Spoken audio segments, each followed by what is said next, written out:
Give me the teams like UNLV, Georgetown. Did they change basketball with their style of play? Loyola Marymount. Come on, you should know all of this.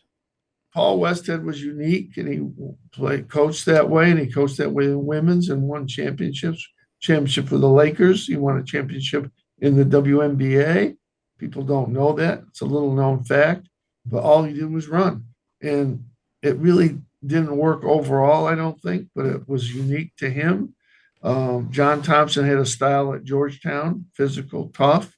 They haven't been so good since he left there, Louis had a style at St. John's, half court, play defense, and he won more games than anybody there until this new guy's there now, Pitino. I recruited on his honeymoon, but he's got a whole different style. All coaches have a different style. Bobby Knight had a style one.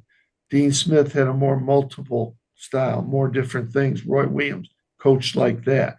But Rick has a certain way of playing, and I thought it would take him a year to two to get to the tournament. He did it as he did in 6 schools, 6 different schools, losing records at 6 schools, NCAA tournament by the second year, and championships and Final Fours.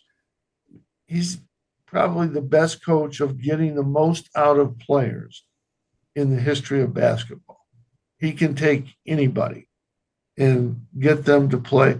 Louisville won national championship with guys that not nobody, but very few guys recruited his players. The guys at St. John's, not a lot of known players, and guys that struggle shooting. Doesn't matter. Rick Pitino can coach.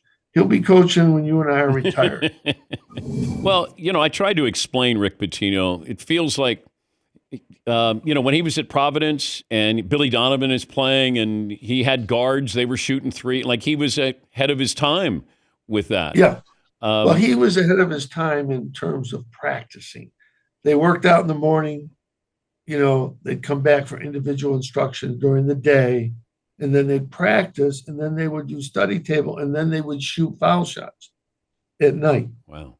And Saturdays they'd practice morning, afternoon, maybe night. Sunday.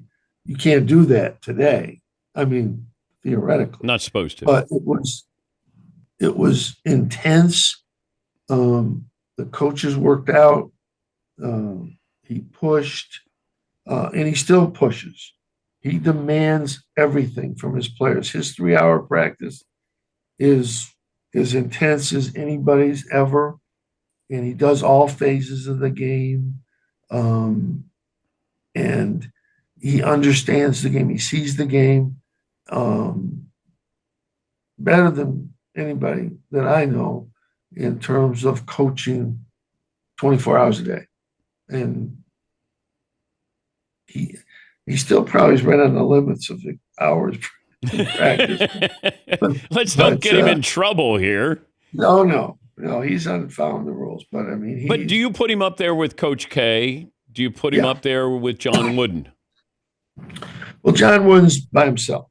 He won 10, 11. Forget that. He's by himself. Coach K is the best coach in modern era basketball. There's no question about it. Underrated is Jim Calhoun.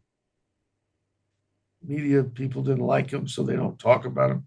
Very underrated coach.